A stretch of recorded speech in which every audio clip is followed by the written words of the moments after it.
I grew up as an Ismaili Muslim and reverted to practice the Sunnah.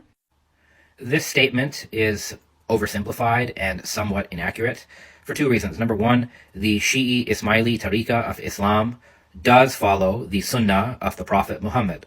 Basically, all Muslims follow the Sunnah of the Prophet as they understand it.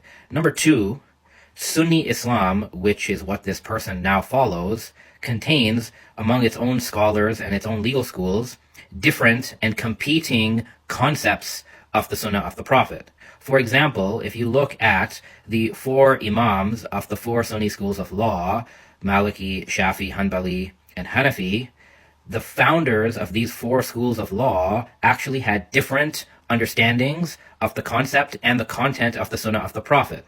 For example, Malik ibn Anas, the so-called founder of the Maliki school, he understood the Sunnah of the Prophet to include mass-transmitted hadith and the practices of the companions and the scholars of Medina. This is known as the Amal of Medina. So for Malik ibn Anas, the Amal, the practice of the people of Medina, counts as authentic Sunnah of the Prophet. And the proof of that is if you pick up his book, the Muwatta, roughly 50% of the reports in the book are from the Prophet, and a little bit more than 50% of the reports in the book are from the companions and from the people of Medina, which shows he counted the Amal of Medina as part of the Sunnah of the Prophet. Other scholars disagreed. So Abu Hanifa and his disciples, like Abu Yusuf, they disagreed and they did not believe that the practice of Medina was part of the Sunnah.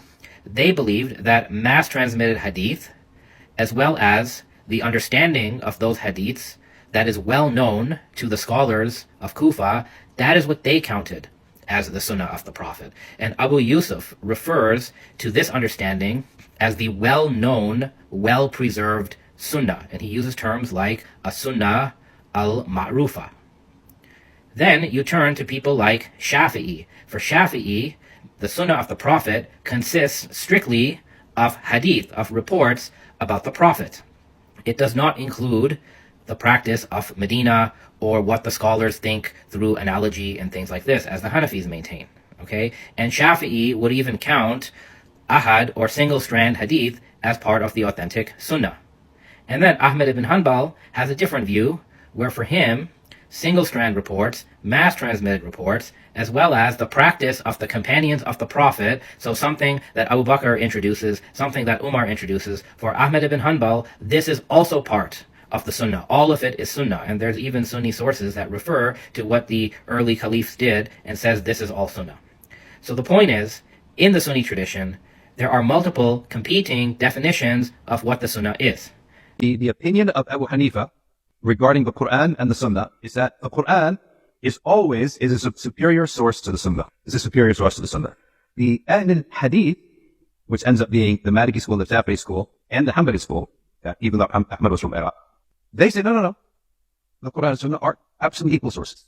Now, between Malik and Ash-Shafi'i, they differed on within the Sunnah, what is the strongest type of Sunnah. They both agreed that the sound hadith that has many, many chains is the number one source. They differed now on number two. Malik said that the actions of the scholars of Medina and their rulings cannot possibly be wrong. It is equivalent with the first layer, what's called a widespread. Shafi'i said no. So you can't say that. And he prefers the solitary hadith. Solitary means came down in one chain.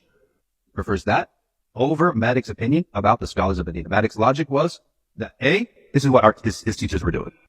And B, that it's impossible for a whole generation of scholars that close to the Prophet and the companions to have made a mistake. It's impossible. They 1,000 from 1,000, as Rabi'atul Ra'i said. So that's a difference between, one of the major differences between Malik and Ash-Shafi'i. What about Imam Ahmad? Imam Ahmad has a very unique take on this, and he holds all of it to be Sunnah. And every statement of a companion, Ahmad, out of piety and honoring the companions, did not want to judge between them. All of that would be Sunnah. That's why whenever you hear someone talk about Hanbali school, they will say in one of the opinions of the Hanbali school, because Imam Ahmad honored and respected every opinion of a companion. And he held all of that to be Sunnah. And Imam Ahmad honored hadith so much, he preferred a solitary hadith, even a a not so strong hadith over analogy. Whereas none of the other three before him would do that. What do Ismailis believe? Ismailis follow the last guidance of the Prophet, where he said, I'm leaving behind two weighty things, the Book of Allah and my descendants, my Ahlul Bayt. These two will never separate until they return to me in paradise. So thus, for Ismailis, the true Sunnah of the Prophet is derived through the understanding and teaching and knowledge of the Prophet's Ahlul Bayt, which continue in the line of Ismaili Imams. And thus everybody should ask themselves, if I want to access the true Sunnah of the Prophet, am I going to go to scholars who lived decades after the Prophet, whom the Prophet never appointed to teach his Sunnah, or am I going to go to the family and descendants of the Prophet, whom the Prophet actually told people to follow after his death?